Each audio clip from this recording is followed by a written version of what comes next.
Everybody, and welcome to Tuesday Training. I hope you're having a fantastic week. As always, we are live from Austin, Texas, right here at Insurance Syndicate headquarters, and man, we have a great show for you. Good morning. What is happening, man? It's Tuesday Training time. The show brought to you by DFY CRM, my CRM of choice, and we're having some fun building out some great stuff. I've been telling you about it. We're going to release some new items in DFY, at least for our agency, and then we will work to make some of those items available to some of the other users in the near future once we have the ability to test them, make sure they all work the way we want them to. We don't want to release some half-ass shit to you guys. But anyway, get excited, man. We are back. Been on a long trip. Went to Florida for Cody Askin's Power Players event. Checked out his roadshow. Hung out in West Palm Beach for a few extra days. Took a little vacation time. Went out to the beach and had a good time. But we are back. We missed you last week. While I was out of town, I was actually driving. We drove all the way to West Palm Beach. Reminded me of the days when I was a kid and my dad would load us all up in the family truckster and drive us all over the country for all kinds of stuff. So it was kind of fun driving through the wee hours of the night, drinking coffee, on a straight through trip, just like my old man used to do. So it was a lot of fun and we definitely enjoyed it. But we are back in town and got a show lined up for you guys, man. There's a lot of news out there in the Medicare space. I'm not going to be able to go through all of it, but I am going to go through a few newer items that have dropped in the news. Handful of updates. Kaiser Family Foundation has a whole new report on Medicare Advantage plans in 2026 that I'm going to present. I'm not going to pick through the whole thing because that would take the whole show. And there's some other things that I want to go through. We're going to talk a little bit about the Wiser model that is rolling out in about 6 states, some of the legislation that's fighting against it and the use of AI in prior authorization, a few other minimal updates, and then we're going to talk a little bit about something that's super important to me, and that's relationships in this business. So I had a chance while I was out at Cody Askin's Roadshow to talk about an upcoming book that I have. I'll tell you about that some more in a minute, but ultimately about relationships and why I believe that insurance is truly a business that is built on the quality of your relationships. So we're going to dive into some of that as well, particularly the importance of relationship number one, your upline or your mentor. So we will definitely dive into that. Bear with me a second. I'm running a few minutes behind. We had some technical problems. I don't know really why. Maybe it's because my computer's been off for a week, but it disconnected my camera and a few of the things that I wasn't quite expecting. So I had to fix some of that. But coming right up, you guys have probably heard about this, and this is good for the industry. It's good for the physicians ultimately, but there is a increase in payments to physicians, which is nice. It's not a massive increase, but it's pretty solid, 3.8% on average as the physician reimbursement increase. And this is under original Medicare, right? So doctors that accept original Medicare, which if you're in the Medicare space and if you follow me and you listen to some of the things I say, you will know that 99% of providers nationwide, all 50 states plus Puerto Rico, accept original Medicare, good old A and B. So this doesn't, I shouldn't say it doesn't affect Medicare Advantage, but it certainly doesn't apply to Medicare Advantage. It may affect Medicare Advantage in the sense that if doctors are earning more again on original Medicare, they might start to shy away a little bit from Medicare Advantage, especially with some of the turmoil that's going on in the Medicare Advantage space. I don't know that that's necessarily the case, but we could certainly see that. More importantly, I think what we will see is some solidification in providers accepting original Medicare. We might see another uptick. We've seen a small uptick in the behavioral health category with some of the new rulings that came out in the last couple of years with increasing the reimbursement rate to mental health providers, therapists, etc., in original Medicare, which has caused some of them to come back and start accepting again. Uh, when I say that 99% of providers accept original Medicare nationwide, that 1% that doesn't, the vast majority of them are in the behavioral health category. Psychologists, psychiatrists, neuroscientists, etc., which isn't necessarily unusual because a lot of behavioral health or mental health professionals don't accept insurance at all. All right. And you have to just pay cash payment or whatever by the hour, 150, $200 if you go in there for some mental health therapy. So it's not necessarily unusual that they don't. But this new ruling might compound on that, and maybe we'll see some more of them accepted as well.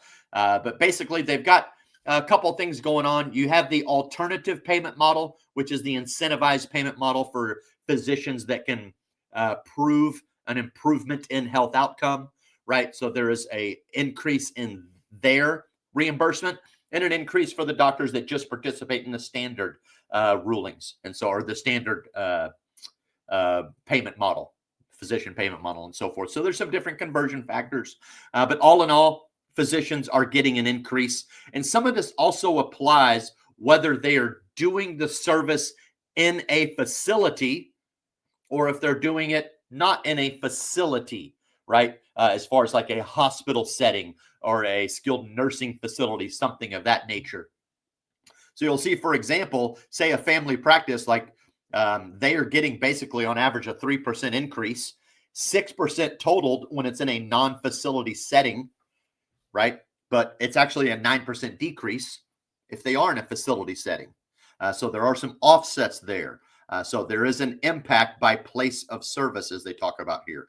So I will get this in the group. You guys can analyze a little bit more if you want, because I do have a lot of news, so I don't have time to pick through all of these individually in a very deep setting. But in general, Medicare is paying doctors more next year, and that's a good thing, right? Because that means that, again, it's going to stabilize doctors that are accepting original Medicare, which means they're going to accept Medicare supplements, because any doctor that accepts original Medicare accepts all Medicare supplements. He doesn't care who it is. He doesn't care if it's Aetna, Humana, United Healthcare, or Polish Falcons of America. He just cares that you have a Medicare supplement. He's going to bill original Medicare. So if more doctors, or if doctors are getting more money from original Medicare, then it reasons to believe that 99%, possibly even more, will continue accepting original Medicare, and therefore supplements will continue to play. And that's a short lesson if you have clients that are on a supplement, or if you have clients that may be transferring from a Medicare Advantage plan to a supplement. There was a lot of folks this year that, because there were a larger than normal number of plan exits in the Medicare Advantage world, that have now moved to Medicare supplement, right? Because maybe they're in a county where no Medicare Advantage plans viably existed, or maybe they realize, like, wow, my Medicare Advantage plan can duck and run on me anytime at the end of the year, whereas original Medicare is stable, it's not going anywhere, and my Medicare supplement plan is guaranteed renewable by CMS. No one can cancel except me, the policyholder, either in writing or by non-payment of premium. So some of them, realizing that, have moved over to Medicare supplement. So the lesson I'm trying to say is, when your client that's on a Medicare supplement calls their doctor and says, hey, do you accept Humana, because they're on a Humana Medicare supplement, they're asking the wrong question, because that doctor may be like, no, I don't accept Humana, because he's thinking of Medicare Advantage plans or other privatized plans. And then they're like, hey, you told me my Medicare supplement goes anywhere. Well, it does. You're asking the wrong question. All you need to do if you have a Medicare supplement is ask that doctor, hey, do you accept original Medicare? And if he does, then he accepts all Medicare supplements. And then number two, are you accepting new patients? And if that's the case, book an appointment, walk right in. Moving along, let's jump on to something a little different here. You guys have probably heard about this as well, because I have talked about this, the WISER program that is rolling out for 2026. WISER. It stands for wasteful stuff and whatever, but it's original Medicare's idea that they're going to use AI for a certain list of services for prior authorization in 6 states for original Medicare, right? So in general, and it's not perfectly true, but most services under original Medicare don't require any prior authorization. There's an extremely small subset that do, but now they're rolling out a test pilot program in 6 states, Texas being one of them. that is going to start using AI for a subset of services, right, to get prior authorization done. Their goal is to be able to, number one, reduce wasteful spending, right? And more importantly, speed up, or actually, I think they want to prove that AI can help them and speed up prior authorization in general. In this, they're talking about trying to get it done in 72 hours. I think the ultimate goal is to try to get it done same day, right? Or while you're in that appointment setting. But this article kind of talks about a little bit what they're doing here. I have spoken about this before. This specifically just addresses Texas. But again, there are 6 states that they are doing this in. Those 6 states outside of Texas includes Arizona, New Jersey, Ohio, Oklahoma, and Washington. And if you're curious what services they're doing, a lot of them are nerve stimulation services like vagus nerve stimulation, pelvic nerve stimulation, some of those different things, but also skin grafts and certain skin substitutes. That one of all of them, I can definitely appreciate.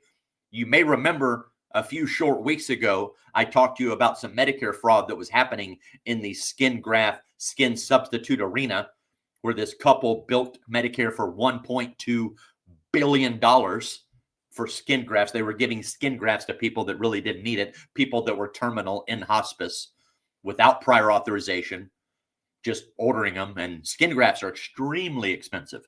So I'm definitely on board with them increasing or at least improving any prior authorization when it comes to skin grafts, just based on that one thing. But a lot of them are nerve stimulations and so forth that they're utilizing this for. This doesn't go through all of them, right? But it gives you just kind of some basic idea of what is going on in the pilot. This is a pilot that they're testing and so forth. Now, there is one thing that I'm not, and I didn't know this, but right here, whoops, I accidentally clicked a link there. Let's make sure you're still with me. Like I said, we're having some weird tech stuff happening here. Boop, boop, boop. Sorry about that. I lost that one. And now all of a sudden we're on Expedia. Here we go. Don't know what I clicked there. Oh, yeah, it's trying to get me to. All right. Anyway, let's just move on. I will explain this to you verbally. Sorry about that. Anyway, there are some critics of the program, and this is one thing I didn't know. They are incentivizing the AI company monetarily for every successful PA denial. I don't know that the AI companies that are involved should be getting any monetary incentive, but basically every time they successfully deny a prior authorization request for the list of services, they're getting a little piece of the action. That seems like a big conflict of interest, and that is creating some serious critics about it. One of those right here is a senator out of Oregon, I believe. Let me pull this one up for you real fast. She is not happy, and I totally understand. Boop, boop, boop. Bear with me a second because it bounced on me. Senator Murray, here you are.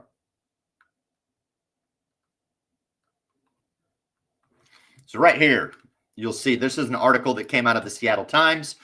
Senator Murray is introducing legislation to basically shut down the entire thing. It says U.S. Senator Patty Murray plans to introduce legislation yesterday in an effort to halt the federal pilot program that would add AI reviews to Medicare approvals.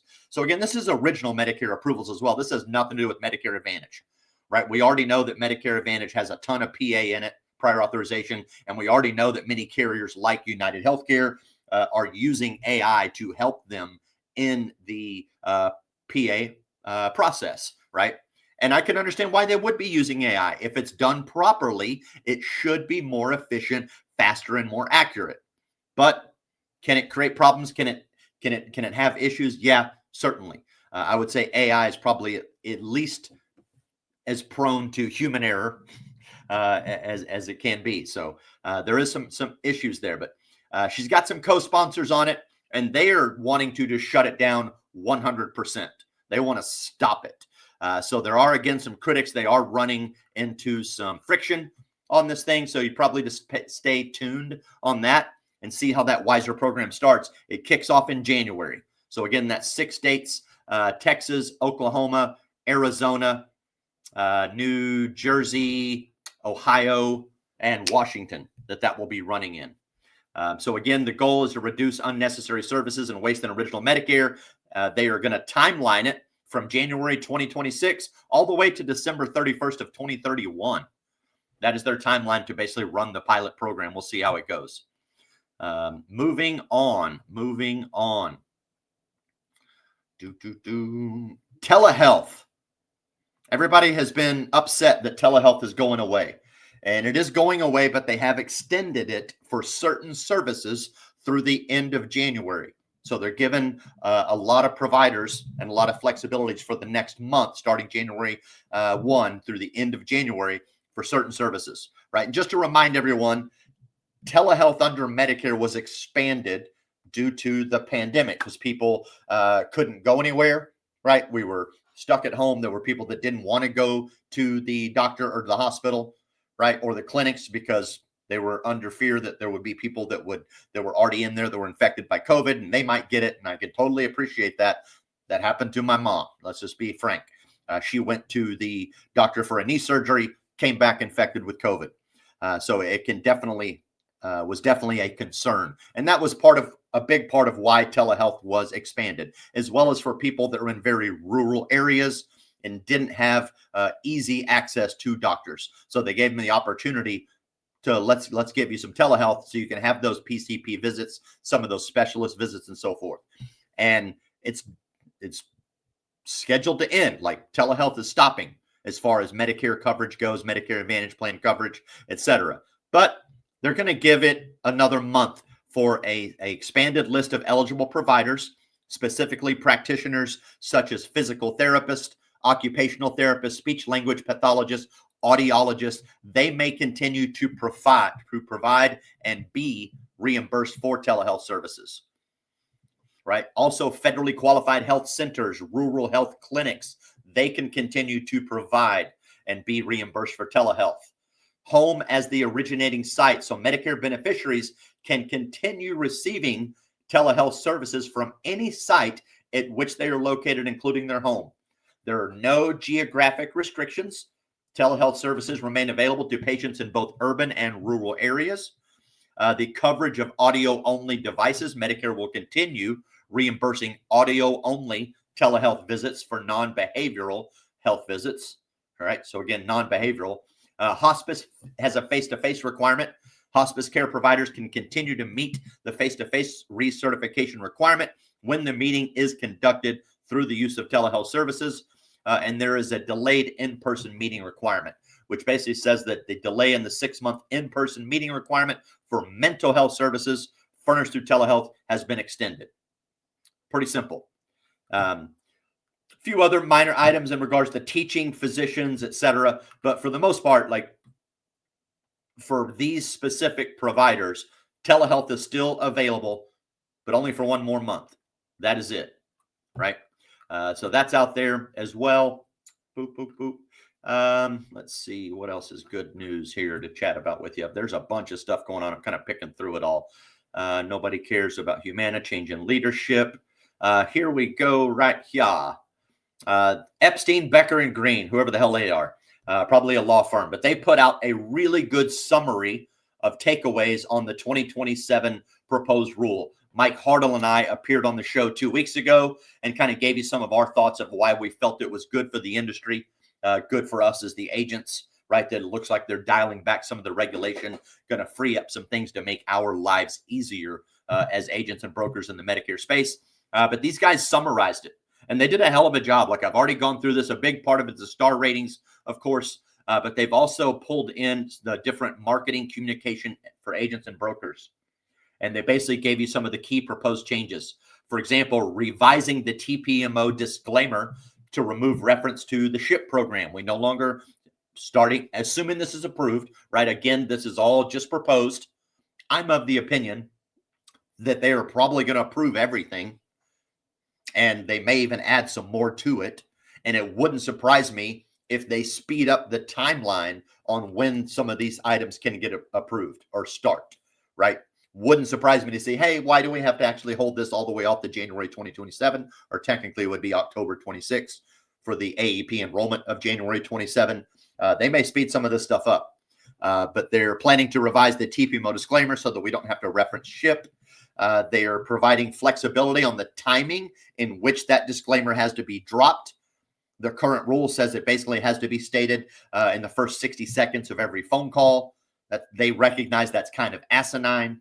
So they are tightening that up on that timing and the flexibility of when that disclaimer needs to be said. For important for telesales agents, right? If you're not a telesales agent, none of that shit matters.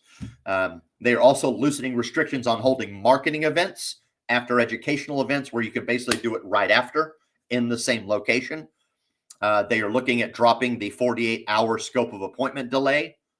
That's a pretty good one, right? I know some of you would argue they need to get rid of the scope of appointment altogether. I would disagree with that. I think the scope of appointment is a benefit to the consumer, and it protects them from nefarious agents that could be out there preying on them, which we certainly know there are plenty of them.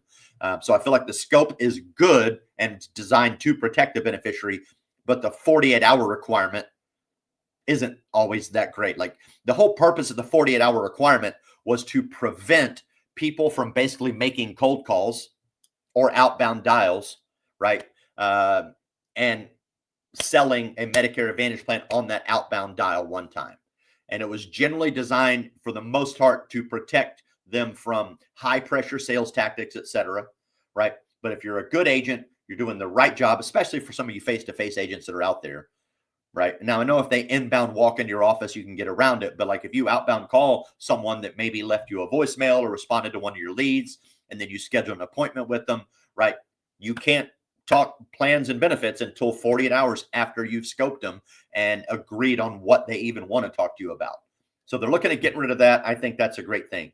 I missed this in the original review that I did, but they're going to remove the prohibition on the use of superlatives in marketing, or at least they're proposing that, right? You're not supposed to be able to say, hey, this is the best plan for you, or this is the lowest cost plan, right? Or I'm the best agent. Like, some of those things you're not supposed to use, which is kind of silly. So they're looking at getting rid of that.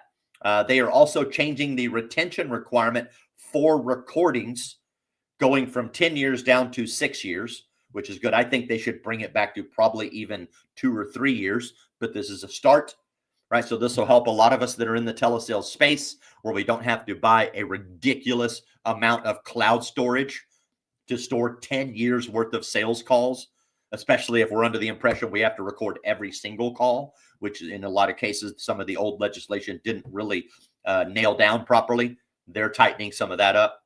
A few other things that they're doing, they're modifying the 5% translation requirement that's found in some of the previous guidelines. They are going to modify the definition of TPMO. Right now, TPMO applies to pretty much anybody that earns any fraction of a commission on a Medicare sale, right? They're defining the agent as a TPMO, a third-party marketing office, which I don't agree with, because we are not the third-party marketer. We are the marketer. We're the one dealing directly with the client. So I don't know why they would lump us into that definition of TPMOs. That seems a little bit asinine. So it's a little too broad. They want to tighten that up, nail it down. And then there's quite a few other things in here. Like, I don't need to go through all of these for you guys. I will drop this article in the group and you guys can check it out. And if you happen to be a member of HAFA, I am conducting a webinar with HAFA. I believe it is scheduled for Thursday, where we are going to dive into the CMS final rule proposal in a little more depth. That'll be a lengthier call. But I'll get this in there for you. There's changes in the risk management, changes in the QBP program, et cetera, RFIs, star ratings changes. Matter of fact, this article goes through all the different measures that they want to remove from the star ratings calculations and when they plan to implement it.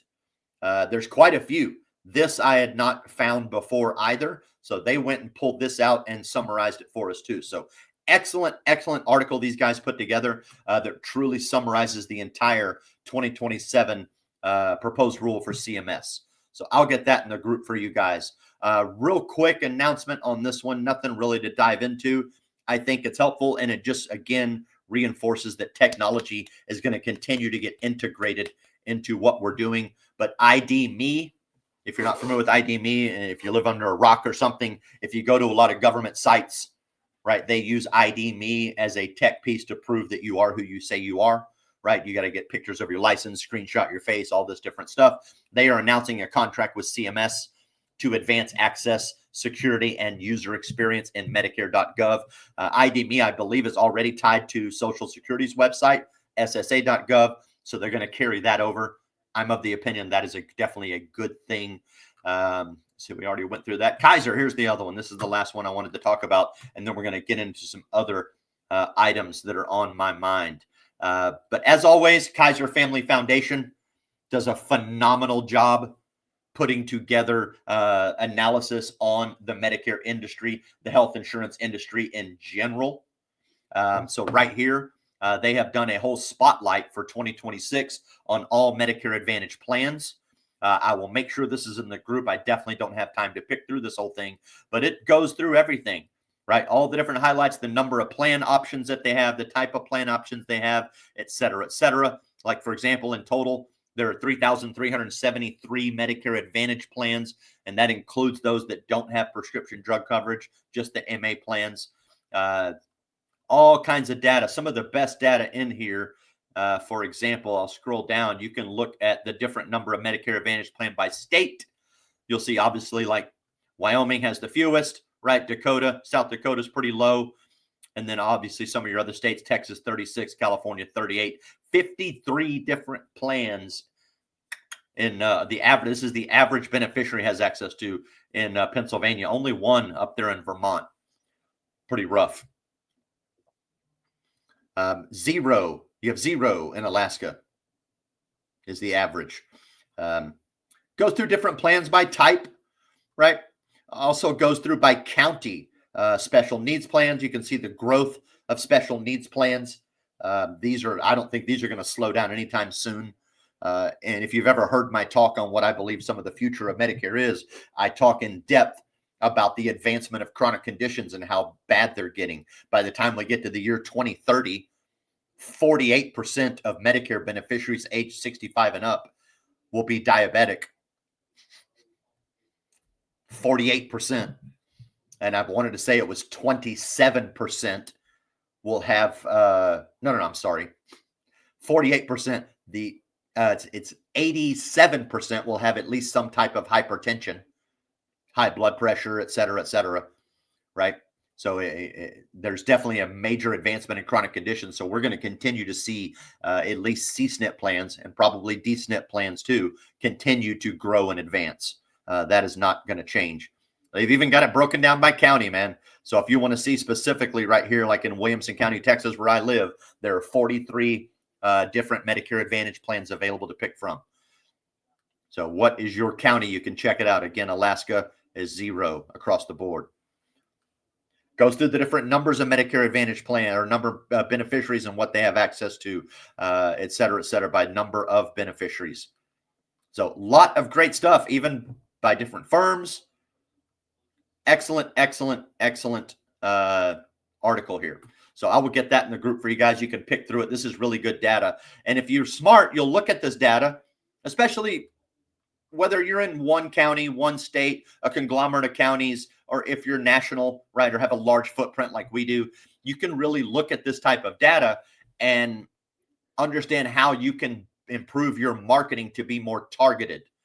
And the more targeted you can be, the more impactful your marketing can be, the better return you can get on it. So think about some of that in your areas, right? Like, I mean, if you are only in one county, look at this data based on that county. Or if you're in one state, whatever it might be, examine it, pull it out, and figure out that will tell you maybe what carriers you probably should have, right? Or expand into. It might tell you what other counties you should probably be messing with or looking into, maybe other states. But it might even tell you what areas you should probably be beefing up your Medicare supplement marketing, because you'll see that the trend is downwards. So a lot of good stuff. I will get that in the group for you guys. Let's see.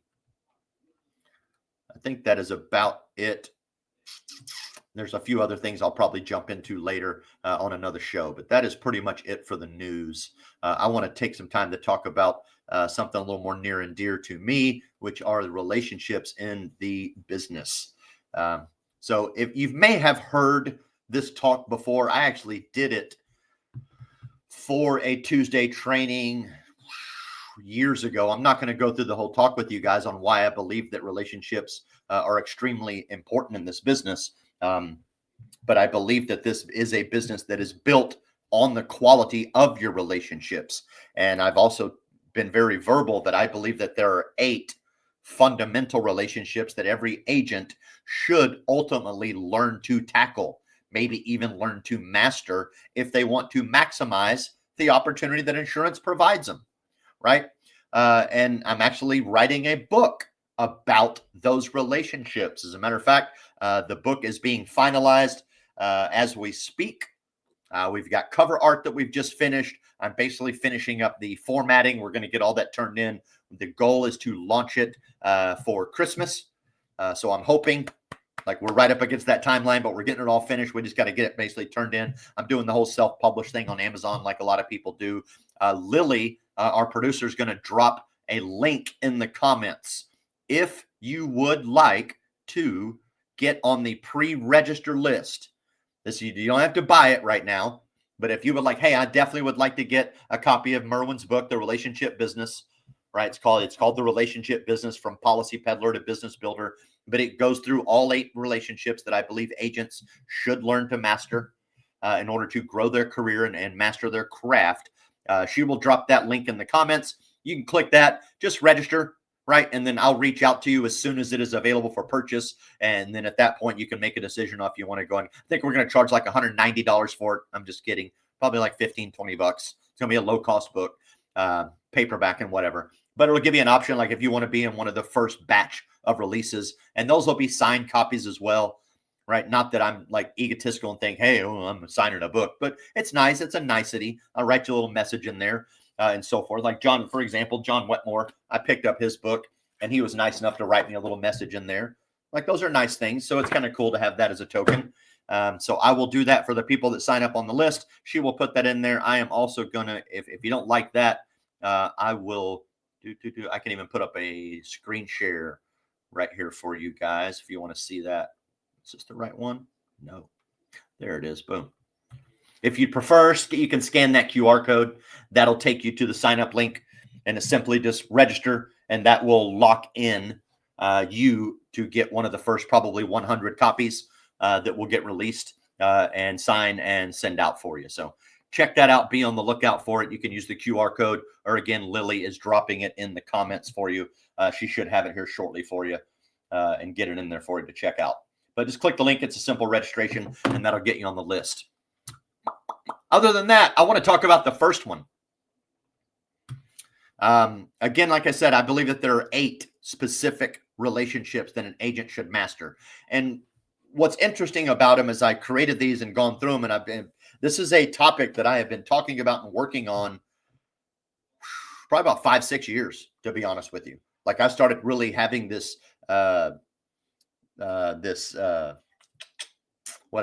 revelation, so to speak, about 5-6 years ago, that truly not only is this a relationship business, but it's actually kind of broken down. And there is a development path through these relationships. The first 4 of them are pretty much the standard ones that we all need to become an insurance agent. You got to find a mentor or upline to get you in the business, right? Usually, sometimes it's a recruiter. Sometimes it might be a friend that's in your warm market, right? But that first one is kind of the foundational one, because nobody really wakes up and says, hey, I want to become an insurance agent today. It sounds like a great idea. Or I shouldn't say no one, but it's extremely small. I only know of 2 guys, Joshua Lustig and Joe Campert back here, that did that. And that's mostly because they were introduced to the business through their family. Their family were already in the business, were already very established. And they said, hey, that's obviously a good looking career, so I am going to choose that career. My wife would be very similar, right? She self-recruited herself in the business because she saw the business, right? She could see that there was success and she was looking for something, right? But she didn't just blindly wake up. Like, she was still introduced to it and was able to see proof and evidence that it's a good business for people to get into that are self-motivated, self-disciplined, and can actually go out there and tackle it. And then beyond that, the second one, right, you got to develop a relationship with the state by getting a license.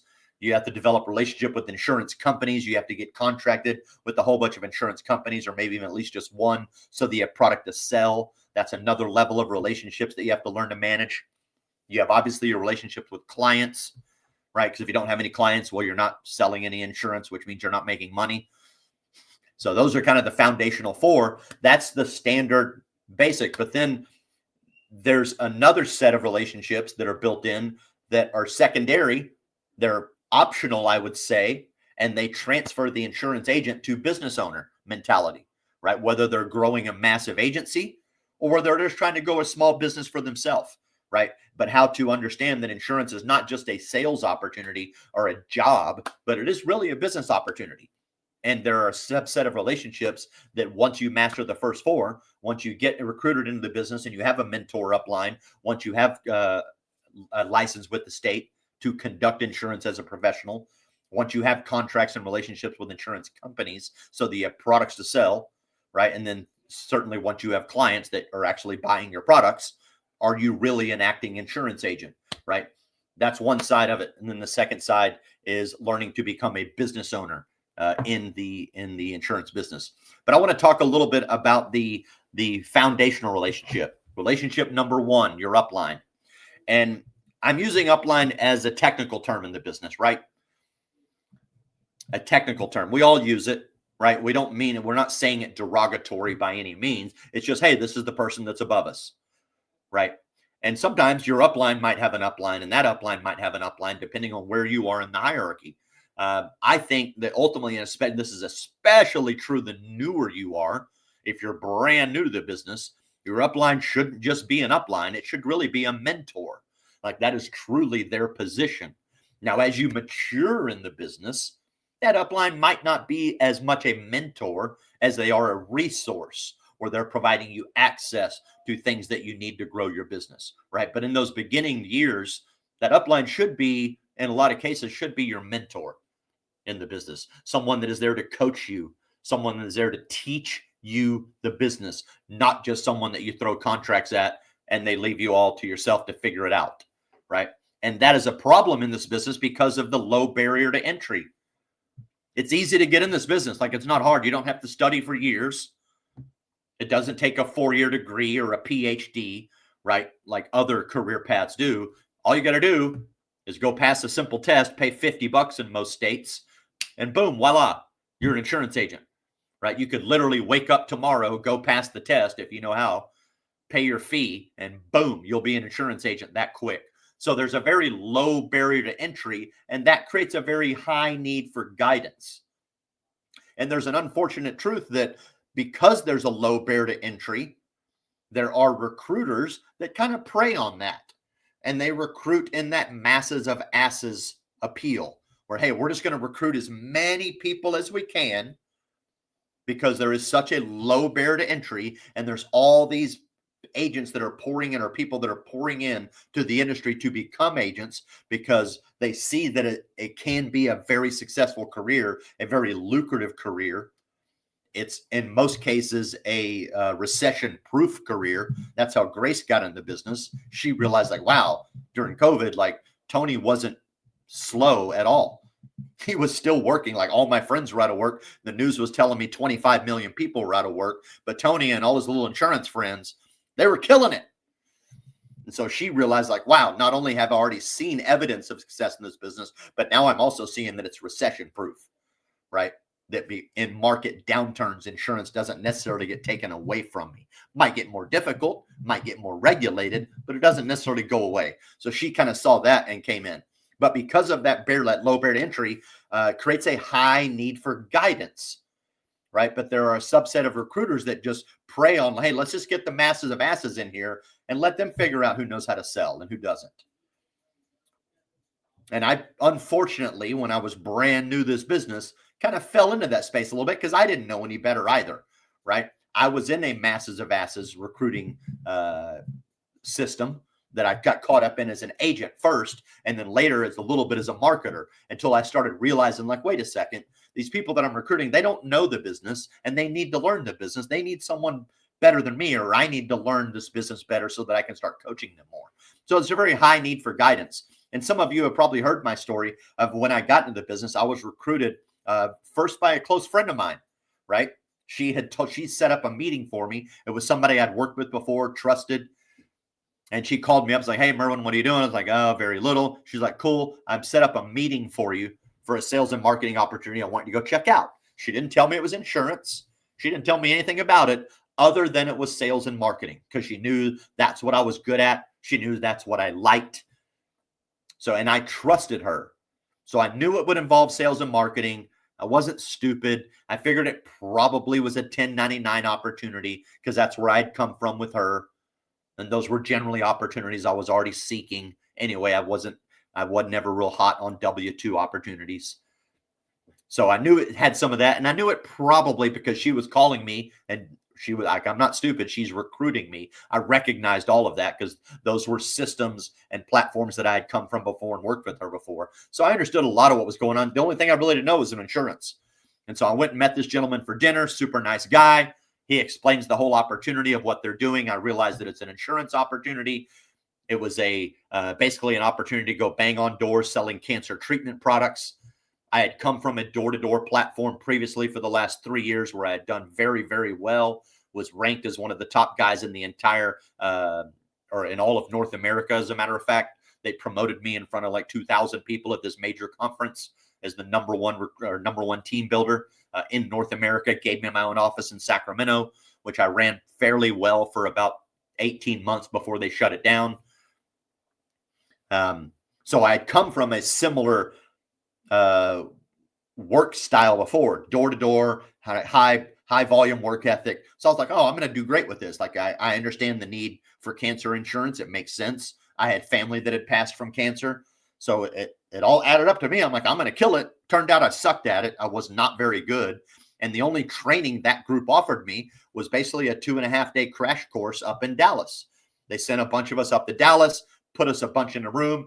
They gave us our presentation book, and they kind of walked us through a basic presentation over 2.5 days. That was it. The rest of it was go out, bang on doors, show them the presentation book, and make sales. But I wasn't very good at that. I didn't know how to really close an insurance sale very well. I was doing sports promotions before that, which wasn't that hard. Hey, you like baseball? Cool. Here's some free tickets. Come check it out. And if you like it, boom, buy this package. I'm going to give you a whole bunch more tickets. So that wasn't too difficult. But learning to carry that over to insurance was a lot harder. And my original idea was like, hey, I'm going to go down to Houston where my group, because that was one of the other issues. When I got recruited into that business, I was in Austin all by myself. These guys are all in Houston. I didn't have anybody to really talk to, right? I didn't know any of them. I didn't have anybody to team day with or do ride-alongs with and learn from and kind of mentor me. Nobody wanted to mentor me in the business. And that's really what I'm getting at in this upline relationship. When you're brand new, you need a mentor, someone who can teach you the sales skills, someone who can teach you how to be fiscally responsible when you earn commissions and how to invest back in yourself, someone that can teach you how to run Medicare seminars if that's something that suits you. Whatever it might be, they can teach you the processes. They can teach you what to look out for, what to do, the right language, how to close, how to cross market, why it's important, how to build a true business and make yourself self-sufficient in that business. You need someone like that. I didn't have that with them. And at one point, I even went to Houston. So I'm like, man, let me go down to Houston. All these guys are down there. They're writing 15, 20 apps a week. I can barely get 2 a week if I'm lucky. I'm having to build bar stools at night, deal poker games at night just so I can make a little bit of money to rub some nickels together and keep paying for my lights and a little bit of food in my mouth, right? So I went down there and we're hanging around, and the only lesson they gave us was to go out there and do the deal. Like that was the actual lesson. Like it was a joke almost. We're all sitting in this room and the sales manager asked the 2 top guys, hey, what are y'all doing that works for y'all so well? And they're like, oh, come on, Larry, it's easy. You just got to go out there and do the deal. And that was the whole lesson that they gave us. I'm like, what? That doesn't teach me anything. And I asked them to help me give me a ride along, and they all gave me excuses on why they couldn't ride me along. I went and talked directly to my immediate upline supervisor in that organization. And he was like, man, I can't go out today. I got interviews to do because I have to keep recruiting, because it was a recruiting machine. Nothing against recruiting machines, but you also have to have a system in place that trains those people how to be successful. You can't just bring them in, throw shit at the wall, and hope that some of them stick. It doesn't. I mean, it works to some extent, but you have to weed through a ton of people to do that, right? And again, that's part of that low barrier to entry process. And that's why, a big part of why it is statistically proven that only 8% of agents succeed in this business. It's one of the absolute hardest industries to be successful in, right? A lot of people can make a little bit of a living, but in the first 3 years, most agents are going to fail and probably drop out, right? And either quit insurance or just be satisfied being broke in insurance all the time. So when it comes to that upline, like, it's super important that you find the right alignment. Alignment is the key with your upline. And the newer you are, the more important it is. Again, as you mature in the business, your upline might be less of a mentor and more of a resource for the things that you need to run your business, right? Perfect example. When I was brand new, I was tied to the wrong upline because they wouldn't teach me sales skills. They wouldn't do ride-alongs with me. They wouldn't physically show me how to properly close an application or a piece of insurance and run through the process. They didn't teach me any of that. I had to figure any of that out on my own, right? And I wasn't, as I said, I was not masterful at it, right? Now, as I'm deeper in the business, I got no problem selling insurance. I'm very good at it. I can usually bundle 3 to 5 applications or policies in a sale pretty often. Like, that's not the issue. My retention is amazing. I get tons of referrals from people because they know that I know the business extremely well and I'll take great care of them, right? I'm in a space where I can teach that to new people. So my upline is a different relationship now. I don't need them to mentor me. And truthfully, no offense to them, I love them to death. They're great dudes, but a lot of them have never even sold an insurance policy in the first place. So they wouldn't know what to teach me in that regards. So I need them as a resource. I need to make sure that they can give me the proper level of contracts that my business needs to thrive, that they can provide me tools, platforms, resources that make my business more efficient, right? So I need them as a connection point, not so much a mentor anymore. They're still extremely important to me, but the people that I'm seeking for mentorship are a different level of people that know how to scale a business from 500,000 to 10 million, people that know how to build an agency to a level that you can position it to sell. Those are the mentors that I'm seeking out now. A little bit different. As you grow in the business, your upline may change. You may have multiple uplines if you're an independent agent, because you don't have to have just one if you're truly independent, right? Because your upline, truthfully, depending on where you're at in the business, could come in a variety of sizes and shapes. It could be one person. It could be Jim, one of your best friends that's successful in the business and brings you in and guides you and coaches you and helps you develop, right? And then maybe later you need someone else. You need an upline that provides higher levels of resources because you've outgrown Jim and now you're hyper successful at the basics. Your upline might be the insurance company if you're brand new and you just go work for the insurance company as a career agent and you follow their career path and that type of culture. It might be a small agency where you tap into a team culture and team environment, and those growth strategies where there is a lot of mentorship, but it's a mentorship in a team environment. But again, if you're an independent agent out there and you're not captive to one FMO or one broker or one upline, you might have a variety. You might do your Medicare products over here with this upline. And maybe there is some mentorship that's involved there as they teach you Medicare and how to work and how to handle that. And then maybe you have life insurance over with this person or this FMO or broker because that's what they specialize in. And they're mentoring you through the life insurance world or annuities or PNC. Like, you may have multiple uplines. And in a lot of cases, I even encourage independent agents that especially if you're working across multiple product lines, I wouldn't necessarily recommend putting all your eggs in one basket. There is some truth to consolidation. Like if you're in the Medicare Advantage world, it usually makes sense to consolidate your Medicare Advantage contracts to one upline, one broker, one FMO, because that's usually going to garner you more tools, technology, support. It's in the past, and I don't know that's going to be true anymore, but it's also usually garnered higher commissions or higher co-op dollars and marketing support. But it looks like some of that may be going away next year. So some of those things may fall off the table. But in some areas, consolidation does make sense. But it doesn't mean you have to put all product lines with one broker, FMO, or so forth. So I've always told agents like, hey, if you're truly independent and you're building a multi-line business, seek out the best in every one of those product lines that's going to align with you and take what works from each of them and build your own system and so forth. But as we know, like recruiters in this business, when we do have that low barrier opportunity, a recruiter is really there just to introduce opportunity. But a mentor is really going to introduce clarity to the business, right? So, and this is not a hit on recruiters. I was a recruiter in the business for a long time. I was also an agent at the same time, so I was duplicating myself and learning in that space. But again, a recruiter is just there to introduce an opportunity to you. But a true mentor is there to bring clarity to that opportunity and help you grow with it. So some of the things, these recruiters are going to bait you with statements. They're going to talk about top commissions. They're going to talk about world-class training, which may or may not exist. They're going to talk a lot of times. They elaborate about the amount of money that you'll make. Oh, everybody that comes in our organization makes 7 figures. Just go get contracted. You're going to be a millionaire overnight. They talk about the freedom that you might get. But what most new agents don't realize this, again, recruiters are there to sell the dream. That is their job. They're there to promote, right? You're an insurance agent. A lot of times you might have a product that you're like, hey, this is one of my favorite products, and here's why. And you run down the sizzle points. They have some of the best benefits. They have the lowest co-payments or co-insurance rates. They have the lowest rate trends in the industry. They have top-notch service. When you call in, you actually get someone on the phone.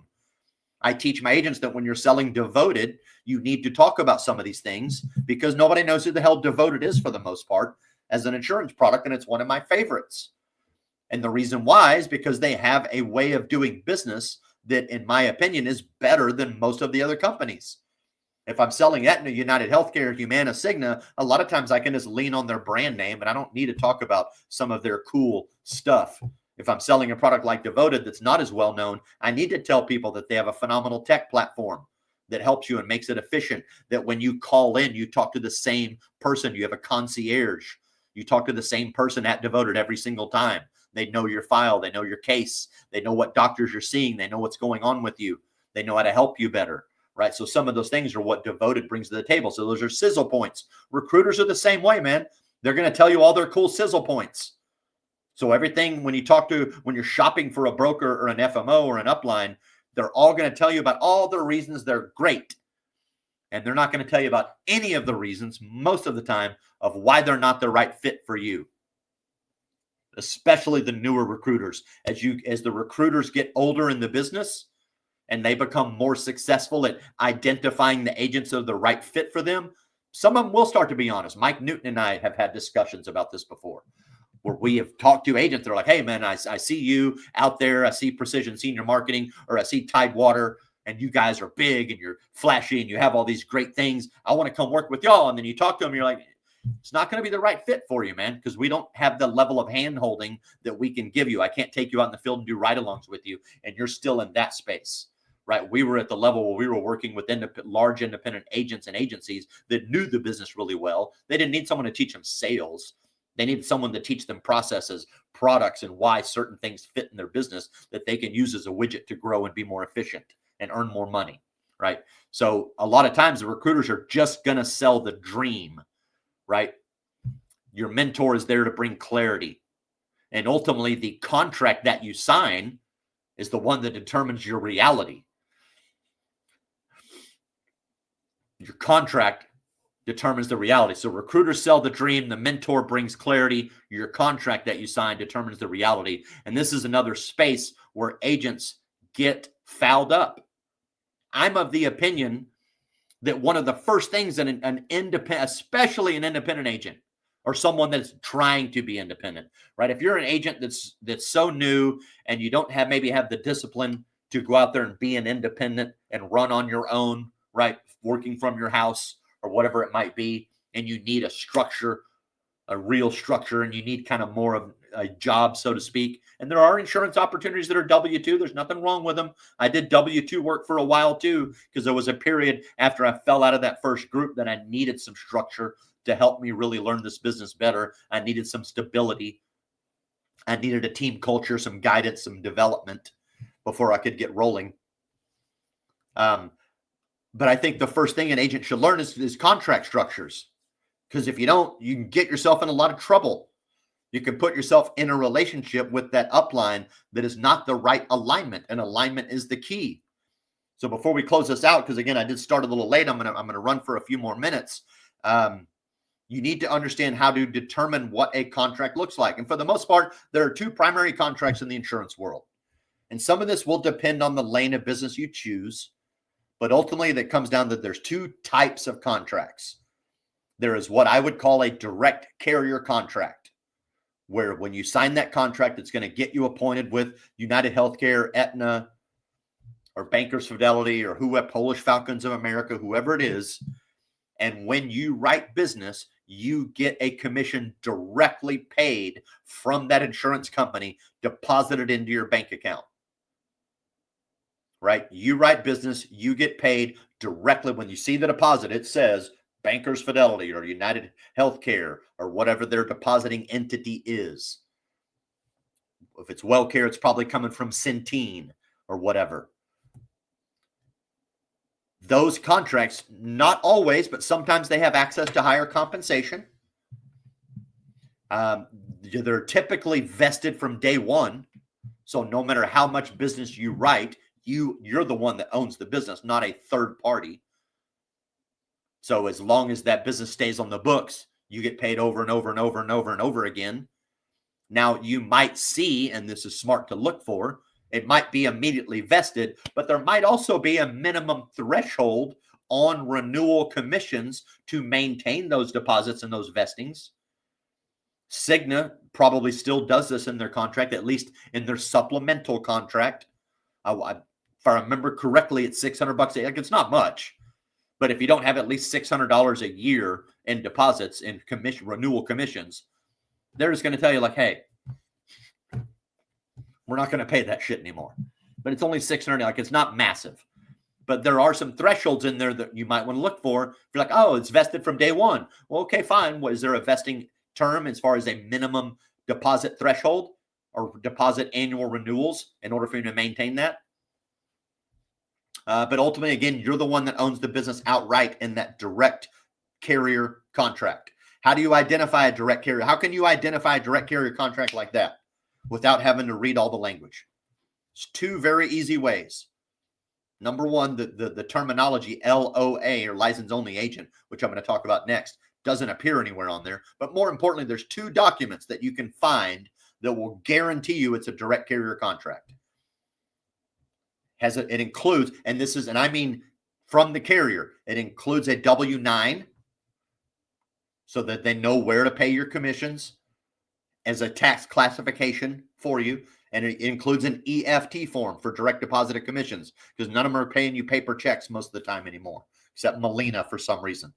They still send me a paper check. I don't know why. I've given them my direct deposit agreement many times, but they still just send me a $68 check. I really try not to write Molina, but they pay me $68.34 every month by paper check still. Whatever. I'm not even appointed with them. Like, you're not, isn't my understanding is that if I'm not appointed, ready to sell for you as a Medicare Advantage carrier, you're not supposed to pay me those commissions anymore. I'm not going to call them and tell them that, though. I'll just keep getting that check. Anyway, it includes a W-9 and an EFT form. Now, a savvy recruiter is going to take the next type of contract, the license only agreement, and he's going to slide in his own W-9 and his own EFT form. And a lot of times you might get tricked by that because in an LOA agreement, the next one, you're assigning your commissions to a third party, to an agency, to your upline or some other third party, and they're paying you. So you write business for Bankers Fidelity, United Healthcare, whoever it is, but you don't get deposits from the insurance company. You're getting deposits from that agency or that third party. So the commission's getting paid to them, and then they're paying you. So you also want to look out for, like, oh, hey, Tony said If the contract includes a W-9 and EFT form, it's definitely direct to carrier, not necessarily. What you're going to want to look for is on that EFT form, look at the footer notes. Because if it's from a carrier, it's going to have a footer note with a form number and a date that will tell you that, oh, that is United Healthcare's EFT form, 100%. Or it's not. Oh, what is that? Right? So as an example, I work with license-only agents as part of what I do. I don't just work with license-only agents. I work with both. I have about 180 external agents that are on direct carrier contracts. They're doing their own thing. They own their business. They're fully vested. And then I have a handful of LOA agents that I work with, right? So they have a contract with the insurance company. That contract does not include an EFT form or a W-9. It is just a blank agreement to get appointed with the insurance company. There's no financial information in it. It's just like, hey, are you a real agent? What's your personal information? What's your license number? What's your backgrounds? Sign, disclaimer, HIPAA form, yada. Send it up. And when they get appointed and they write business, it gets paid to me. I pay them. I have a separate contract that determines the relationship with the Avila and how that works. That contract does include a W-9 and an EFT form because I need to pay them. I need to know what their tax classification is so I can punch it into my payroll software, right? So look for some of those things. And if you're ever signing an LOA contract, and I'm talking from the carrier, if you get your United Healthcare contract or your whatever, whether it's on paper or electronic, most of them ain't going to be on paper anymore, I understand. But there's going to be electronic versions of them that you're going to complete. If in that electronic contract you don't see any information about EFT, any information about W-9s, a light bulb should go off. That this is an LOA contract. My commissions are getting paid to the recruiter that sent me this contracting link. Before you sign that contract, you should damn well better sign the contract between you and that recruiter or that agency or that FMO or that broker, whoever they are, because that is the contract that determines your reality, how your commissions get paid, what the expectations are. Is there a vesting clause? What happens if things go sour and I no longer like working with you? Are you going to let me release? Do I get to move? Can I go somewhere? What does all that look like? So anytime you're signing an LOA agreement with an agency or broker, recruiter, FMO, whatever it is, don't sign any carrier contract until you read and review their contract and how it operates, because that's the one that determines your reality. Now, for the 180 external agents that I work with that are all on direct carrier contracts, I don't have an agreement with them at Avila because I'm not controlling any of their money. Everything is direct paid, right? They're utilizing me for some tools, access to the product, some coaching, some mentorship. They're there just for mostly for access to the product and relationship and what that brings to their agency. So I don't need to have a separate agreement with them that determines that. If anything, the only document I might have with them, which some of them I have given to because they've asked for it, is an upfront promise to release them if they ever decide they want to move that contract, because I honor an open release all the time. And some of them are happy to like, well, I've worked with Merwin. I know he does open releases, so no big deal. Some of them are still like, well, even though I've heard that or I know that about you, I would still like to see it in writing. So I have a single form that says, hey, let this letter serve as your golden ticket at any point in the future that if you want to release on this contract or these contracts, barring the event that you may owe me money on that contract, I will 100% exercise an open release for you. And I'll give them that. And that's about the only thing some of them get. But for my LOA team, they have a full-blown contract with Avila that determines the nature of the relationship. I go through that contract with them first before they will ever sign any LOA carrier contract. So when you get that electronic contract link to sign up with the carrier from some broker, recruiter, FMO, unless you already know what their nature of the relationship is, don't sign that until you look at their agreement. And you know exactly how that relationship is going to work, how you're paid, when you're paid, your expectations, their promises. Again, what happens if the relationship goes south, right? Other things that you want to look for in that contract is, what are they paying you? What are the commission percentages by product, by state? Whether it's a commission percentage or a flat dollar, whatever it is, when are those paid? Are they paid weekly, monthly? Is it through direct deposit? What happens if someone gets a chargeback on those deals? How do you charge me back? I have seen agreements where you might earn, and I'm going to use an arbitrary number, where you might earn 20% of the commission that comes in, but you owe 50% of the chargeback. A wee bit lopsided, wouldn't you say? I've seen those contracts. So you want to look for that stuff, because it's certainly not fair for for you to make a sale and earn 20%, but then that sale gets a chargeback, and then you owe 50% of the commission back on a chargeback.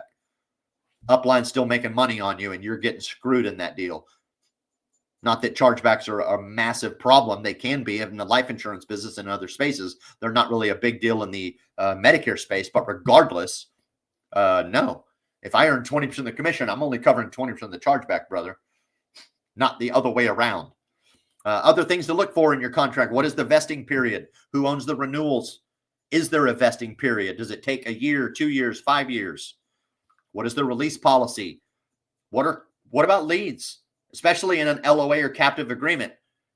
Are you providing me leads? Is there a built-in lead cost somewhere? Do I need to buy leads from you? Are you selling me leads? Are you providing them? Are those lead costs deducted from my commissions automatically? Because free leads are rarely free. They're coming from somewhere, whether it's a reduction in your commissions or whatever it may be. Now, with that said, I also want to say that not all LOA agreements are bad. They're not. I worked on an LOA agreement for 13 years, and it was an outstanding LOA agreement because it was very thorough. It provided the structure. It showed me exactly what I'm dealing with. It gave me opportunity for growth as defined in the terms of the contract. It even had vesting clause. It even had an equity exit strategy clause. Right? So there are good LOA agreements and there are bad ones, just like there's bad recruiters, good recruiters, bad agents, good agents, etc. You just have to learn to take the time to look into that contract structure and determine, is this the right one for me? Right? Is this going to be the right agency to work with? Is this going to be, does it align with my goals? Does it provide the support, whether it's hands-on training, mentorship, a roadmap for success, etc., etc. Right? Because transparency is ultimately the foundation to that. Right? Whereas confusion is the breeding ground for resentment. Clarity is the breeding ground for trust. So when you are choosing the right mentor, alignment is the key. You have to align with the right mentor, the right upline, the right broker, the right FMO, whatever you say. So before you sign anything, don't let yourself get dazzled by their speech or the supposed compensation numbers and promises of free leads. I had agents while I was at Precision Senior Marketing as a recruiter and wholesale broker. I had agents that were working with me and doing fine, but then they would hear from some agent, they're like, oh yeah, I got all the free leads and all the free sizzle over here. And they would ask me for a release. And because I always honored an open release, as long as there was no debt, I'd release them. And they'd go to that broker, mentor, recruiter, whoever it was that was advertising all the free shit. 4 months later, they'd call me back and say, hey, guess what, Merwin? There's no free shit over there. It's all bullshit is what I found. And they're like, I'm trying to come back to you. But then what would they find out? Well, not only was it all bullshit over there, those guys don't do a release. And now you're stuck. So get all of that out. One of the things that I always tell agents, and I'm going to end with this, and I am over time. I appreciate you guys hanging in there with me. Regardless of the type of upline you're looking for, or broker, FMO, MGA, career agency, whatever it might be. If you are shopping, and I'm talking about this because, and there was a joke made recently on Facebook that, hey, now we're in free agency season, because it's kind of true in the Medicare space. As soon as AEP is over, agents start uprooting themselves because they're like, man, I didn't have the AEP that I wanted. Or I found out that the alignment that I have with my upline, mentor, broker, FMO, whoever it is not the right alignment for me. And I have someone else in mind that I can work with that's a better alignment, right? It becomes free agency season and all these agents start shopping. So as you're shopping for your new upline, broker, FMO, MGA, mentor, whoever it is, Here's the question you need to ask yourself. Number one, you need to stop looking outward and look at all the shiny. Stop looking outward. You're not going to find answers outward. You have to look inward first. Why are you not happy with the current relationship? What are you not getting in that current relationship that you feel will help you? And be honest about it. And more importantly, what are your goals? What are you trying to accomplish in the industry? And then what things, what services, platforms, tools, knowledge, access, what things do I need to accomplish my goals that I cannot provide for myself? And then, and only then, find a broker mentor that can provide those things for you at a reasonable structure that compensates you accordingly and appropriately. That's how you find the right alignment and the right broker. You don't go call them all and let them all tell you about their shiny objects and then be like, cool, he said he has a bunch of free shit. I'm going to sign up with him. Because then you're in the same spot again. You're now in a spot where you might not be in the right alignment. So if you want to find the right alignment, look inward first. What are my goals? What do I need to accomplish those goals that I cannot provide on my own? And then take those questions and shop the marketplace and find what you need. And that will be the right alignment for you. So a couple other things I'll mention as I go through that.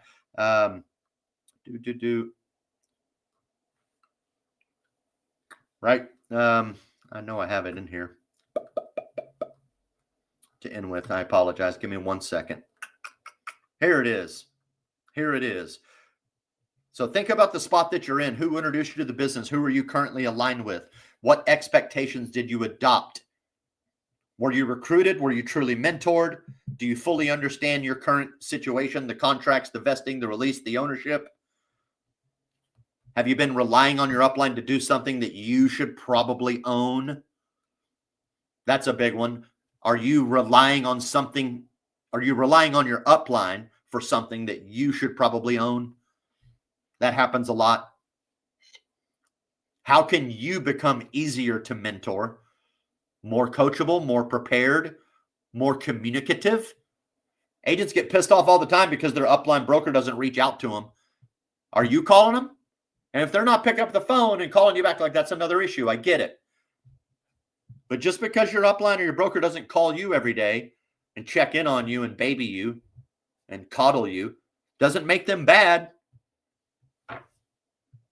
And what evolution, which is what I've kind of already talked about, would you like to see in your current relationship? Right? So if you are shopping, again, look inward. What do you need to accomplish your goals that you cannot provide for yourself, and then find someone that can help you with that. So with that said, I am a little over time. I appreciate you guys hanging in there with me. I will get some of those articles that I mentioned loaded up in the group. You guys can check them out. But I do appreciate you guys hanging out with me. Have yourselves a wonderful Tuesday. We'll see you next week. Adios.